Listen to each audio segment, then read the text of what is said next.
41 семејство од групата на самохрани мајки, деца без родители приматели на социјална и постојана парична помош. За година дена ќе имаат право да влезат во нови социјални станови во Струмица. Зградата од утре ќе започне да се гради. Имено од утре компанија ангажирана акционерското друштво за стопанисување со стамбен и деловен простор излегува на терен со што ќе започне активно градбата на новата социјална стамбена зграда. Социјалната зграда ќе брои 41 стан. Истите ќе бидат двособни со квадратура од 44 до 48 метри квадратни. Значи, сите станови ќе бидат со распоред и квадратура слични. Социјалната зграда ќе спаѓа во групата на згради кои што се доделуваат на лица во социјален ризик.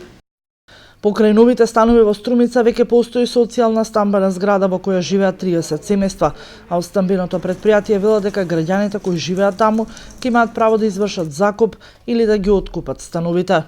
Веќе постоечките станови во зградата со ниски приходи им се дава шанса, освен закупот кој што го имаат вклучено, односно договорот по закуп, им се дава право и на откуп на самите станови, додека пак на овие новите станови кои што ќе влезат во новата социјална зграда ќе им се дава само право на закуп. Селекцијата на новите станари ќе се врши по електронски пат. Ќе бидат разгледани сите барања од страна на граѓаните кои исполнуваат потребната документација. За една година, со изградбата на новиот стамбен објект, Струмица ќе има вкупно 71 стан за социјална категорија на граѓани.